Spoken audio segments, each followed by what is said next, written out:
Hi, everyone, and welcome to the first full week of December.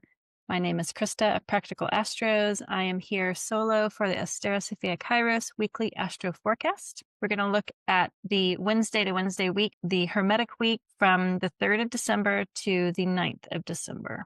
Since I'm solo, I got to just play around to do whatever I wanted. For this, I put a little collage together of Sagittarian themes. I have my lot of spirit and Sagittarius 1, and so I tucked it in here with the symbol of Mercury for it's a mercurial decan. Moving on to the first big aspect for this week is the full moon in Gemini on December 4th. The next day, the sun is going to square the nodes, and I can look at both charts, but they're happening so closely together that I'll probably talk about them simultaneously because we look at the sun at 13 degrees, 3 minutes, Sagittarius, the moon at 13 degrees, 3 minutes, Gemini, and we have the north node at Pisces at 13 degrees and the south node in Virgo at 13. So this 13th degree mutable axis is squaring each other. The luminaries and then the pathway of the moon, which is the nodes, are all in this very, very tight cross. The sun and the moon oppose each other for this full moon moment. The nodes are always in opposition to each other because they're points of a singular pathway, and they are all caught up in this crosshair. So what will happen with the full moon is that, we have the moon as the luminary that reflects or steals the light from the sun. And when you have the moon reflecting that light, it is casting full illumination on the story. You get all of the information at the full moon. And sometimes it's just too much information to have. We think of Gemini as being Mercury ruled. It likes to know all of the details. It likes to be the investigator, to get all the tea, to understand all of the threads that weave it all together. It is an overwhelmingly information hungry sign. And to have the moon here, it is an embodied hunger for knowledge.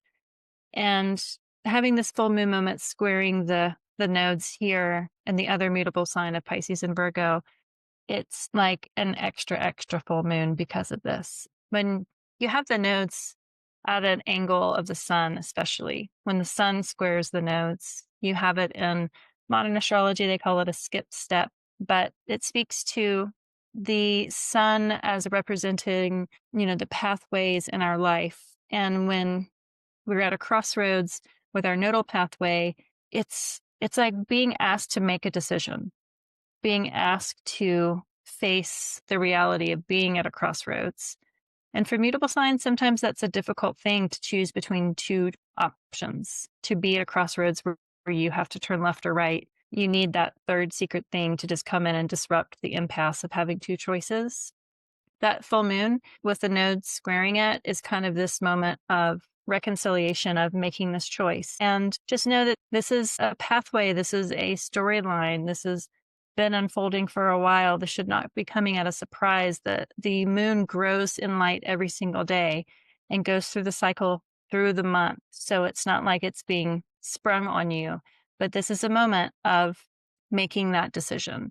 And so for mutable risings, especially, so if you're Gemini, Pisces, Virgo, or Sagittarius rising, this is going to be hitting your 4 loud angles in the chart. It's going to hit the 1st, 10th, 7th, and 4th. And whenever there's any sort of transit in those angular houses, it's going to be speaking very loudly anyway. But loudly, especially because of the square to the nodes, loudly, especially because of the full moon moment.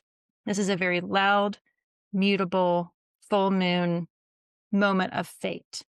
And so step into the fate, make a choice, know that you are being guided by the winds at your back. You have all of the information at your fingertips with that moon and Gemini gathering as much as it can from the sun and Sagittarius. We have Mercury, which rules Gemini and Virgo. It is out of sight to the moon. In traditional or Hellenistic astrology, you have to have a certain type of an aspect for planets to see each other. And when Mercury is in Scorpio, it can't see the Gemini house. And so the moon here has to kind of operate a little bit more on all the information that it already has. It's not going to be given direction of exactly where it needs to go. It has to learn how to surrender into the trust that it has all the information it needs to make this decision. So if you are a Gemini rising, or if you are a mutable rising, you come up to this crossroads moment in that first week of December on the 4th, don't try to find new information or new opinions, or don't worry that there's something that you're missing to help you make this choice. Learn how, or step into the idea of the choice I make is going to be the right one because I have all the information already. And it's not a matter of gaining anything new, but taking that action, taking the action onto the pathway of the fated roads that are in front of you. No one can help you make this decision except yourself. So it's a little heavy just because it feels like there's some weighted responsibility in the pathways of fate, especially for the mutable risings. And, you're going to be okay. You have support at your back, whether you can see it or not. It's kind of like little invisible angels on either side of your shoulder, just past the peripheral so you can't see them, but they're there. So that's going to be on the 4th. And then the sun exactly squares the nodes on the 5th. And then the next day on the 6th, we have Mercury trining Jupiter and then Mercury trining Saturn. The chart that I have up is Mercury trining Saturn. That happens on the 7th. And so they happen very closely together because Jupiter is retrograde at 24 degrees. Saturn has just turned direct, but it is still at around that 25 degrees. So they have been trining each other for a while. The sun trined it while it was in Scorpio. Now Mercury is trining it again because Mercury went retrograde in Scorpio and now is going forward and kind of hitting that trine again.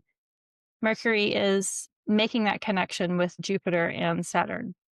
It's also going to be trining the moon on the 7th after it is trine Jupiter. So there's still a lot of watery momentum and connection that Mercury is making now that Mercury has gone direct. It's gone through some sort of renewal, as retrogrades often do for a planet. So that Mercury that rules the Gemini moon of the full moon is moving forward and is kind of bringing forward maybe some answers that will help reiterate the support of the choices that are made on that Gemini full moon. It's like you just have to trust on the full moon that you're going to make the right choice, and the confirmation will come a few days later.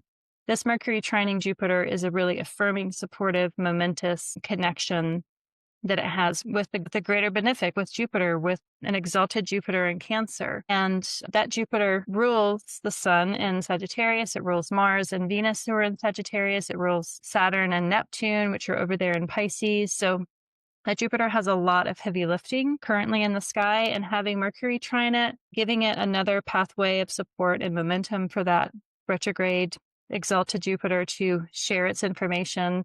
The trine is the nature of Jupiter. It's about supporting in a watery nature, that support. And Mercury kind of clicking into that trine between Jupiter and Saturn here, I feel like will just kind of accelerate the support that Jupiter is trying to extend. Then we end the week with a little bit of a harder aspect. So while trines are supportive of the nature of Jupiter, squares are opportunities for growth. Is a nice corporate speak way to say, like, things could be difficult. You have an opportunity to grow when you have something that you have to face and make the choice to grow beyond or get over or make amends. Squares are the nature of Mars. The teaching of Mars is to learn how to overcome things. And you only overcome things when you kind of run up into them first. So Mars and Saturn are considered the malefics in Hellenistic astrology. They're the ones that give us limits and sever us and tell us no. And they're not, like, often they feel like the baddies, but we only have those opportunities to grow and grow out of our infantile nature to become masterful adults when we are faced with those malefic challenges. And when the two malefics come together in a challenging aspect, like when they oppose each other, which the opposition is of the nature of Saturn, and when they square each other, the squares are the nature of Mars, it's just tough. So on this day, on the 9th, it's a tough aspect. So we have Mars at 25 degrees, 15 minutes, Sagittarius, which is mutable fire. And we have Saturn at 25 degrees and Pisces, which is mutable water. So Sagittarius and Pisces are both ruled by Jupiter. So they have some sort of a similarity. They're both mutable. When they have these malefics in these houses and they're squaring off, it can be hard. It can be difficult. and knowing that it's not going to last very long, having some grace that things, if they are really difficult, the challenge is to step up to them, handle them with a grander vision in mind, not take it so personally. I'm just reminded of the four agreements, and one of the four agreements is don't take it personally, kind of stepping outside and looking at your own motivations when there is something difficult. Like, can you put your ego aside and look at it for kind of what is for the greater good for whatever difficulty you are facing? There will be time to put yourself and your needs into the situation. But sometimes when these things happen, it's nice to just compartmentalize and get yourself out of the way so that you're out of harm's way and you can do things without as much ego. It's not going to last for very long, which is good. Mars will move on. Mars will be exalted in Capricorn fairly soon. So Mars applying to Saturn maybe is just going to push this slow, watery Saturn, maybe just be a little kick in the ass, a little motivator for that Saturnian house.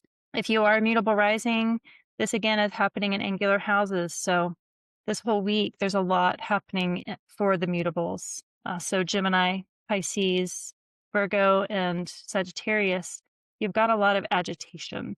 That full moon illuminating things, the sun squaring the nodes, and then you have this malefic squaring off on each other. Just give yourself some grace. So as we end the week, we have the full moon in Gemini. We have the sun squaring the nodes. We have Mercury trining Jupiter, Mercury trining Saturn, and then we end it with Mars squaring Saturn on the 9th. So quite a week for the mutables. I hope everybody has a safe week and a good full moon. And next week will be Mandy Ray of Ecstatic Astrology. She will be taking the reins for the rest of the month. And until then, may the winds of fortune be ever at your back.